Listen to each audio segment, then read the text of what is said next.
Sabe aquela ideia de que física é só um monte de fórmula para decorar? Pois é, a gente vai desmontar essa ideia agora. Porque a primeira coisa que precisamos entender é que física não tem nada a ver com uma corrida para ver quem faz conta mais rápido. É exatamente isso aqui. O jogo da física é outro. É sobre clareza de pensamento.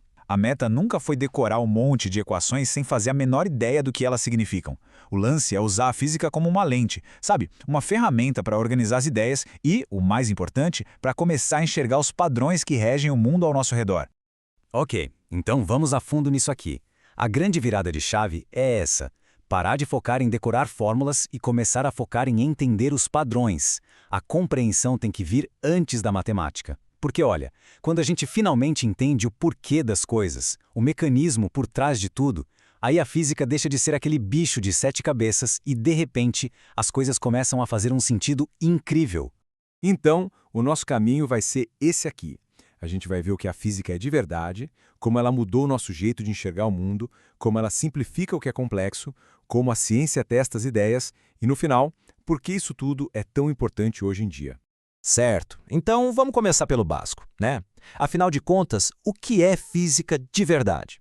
E a resposta, olha, talvez surpreenda, porque é algo muito, mas muito maior do que aquilo que se vê na sala de aula.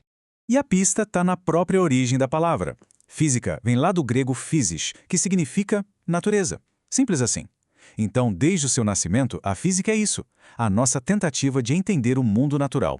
Ela nasce daquelas perguntas super simples que toda criança faz. Por que as coisas caem? O que há à luz, afinal? De onde vem o calor?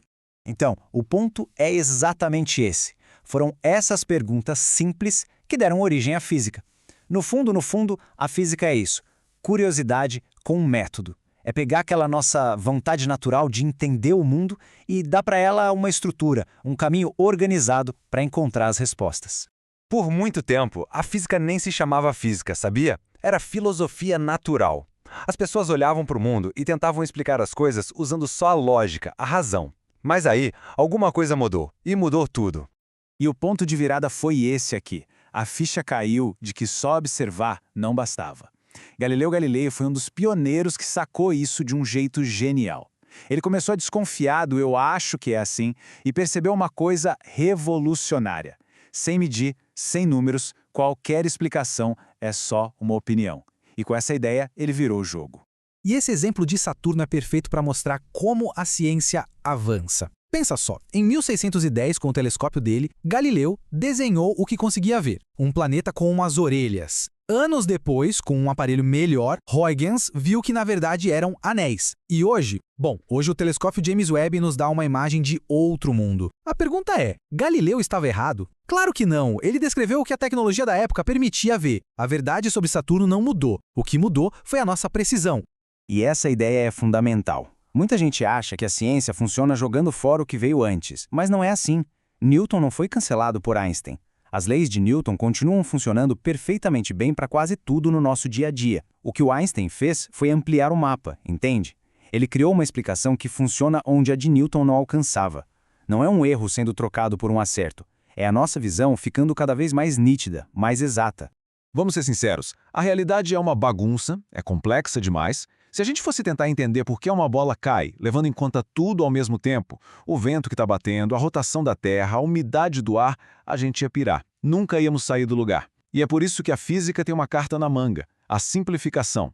E essa ferramenta se chama modelo físico. O que é isso? É basicamente uma versão simplificada da realidade. Voltando para o exemplo da bola caindo, o primeiro passo é criar um modelo que, de propósito, ignora a resistência do ar. Isso não é ser preguiçoso, é ser inteligente. É método. Isso permite que a gente foque no que é mais importante ali, a gravidade. Depois que a gente entende essa regra principal, aí sim podemos começar a adicionar as outras coisas e refinar o modelo.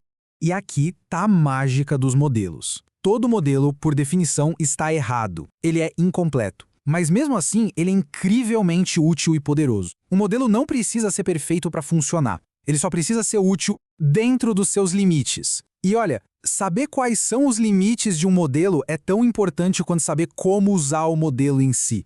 Beleza, mas aí surge uma pergunta, né? Se o modelo é só uma ideia, uma simplificação, como a gente sabe que ele está no caminho certo? Como a gente sabe que não está só se enganando? Bom, é aí que a gente chega no coração, na alma da ciência.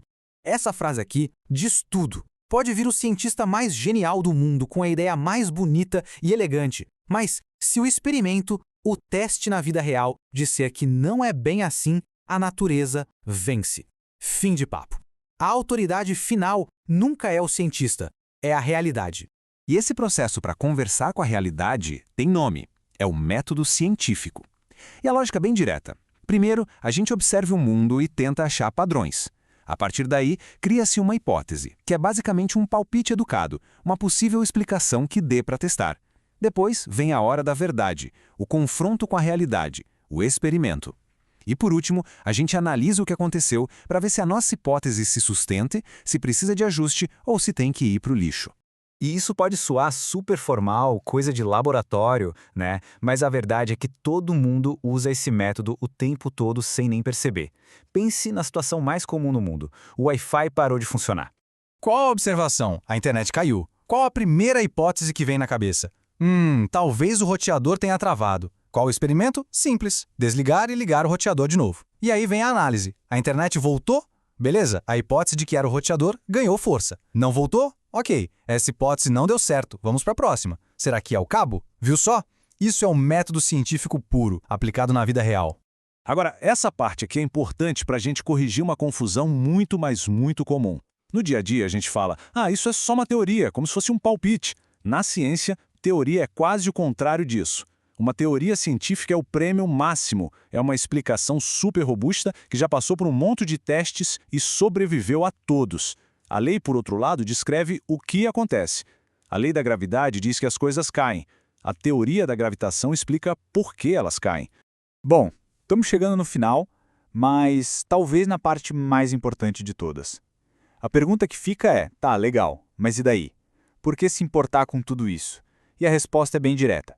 É porque física não é só uma matéria da escola. Pensa assim, a física é o sistema operacional do mundo moderno. É o código que roda por baixo de tudo. Absolutamente toda a tecnologia que usamos hoje só existe porque em algum momento alguém entendeu os princípios da física. Pense rápido. Engenharia é física pura. Força, energia, medicina moderna, ressonância magnética, raio-x, tudo baseado em ondas e radiação. O GPS no celular, a internet que conecta o planeta, a energia que acende a luz de casa. Tudo isso é física aplicada. Não é exagero dizer, não existe tecnologia moderna sem física na base. Então, o ponto central é esse. Entender física vai muito além de passar numa prova. É sobre se alfabetizar na linguagem em que o universo foi escrito. É, no fim das contas, entender as regras do jogo do mundo onde a gente vive. E tudo isso nos leva a uma última provocação. O que é melhor? Simplesmente aceitar o mundo como ele é ou perguntar por quê? A ciência nasce de uma pergunta. E a nossa liberdade de pensamento também. No final das contas, pensar como um físico não tem a ver com fórmulas. Tem a ver com nunca deixar morrer a curiosidade. E nunca parar de fazer a pergunta mais poderosa que existe. Por quê?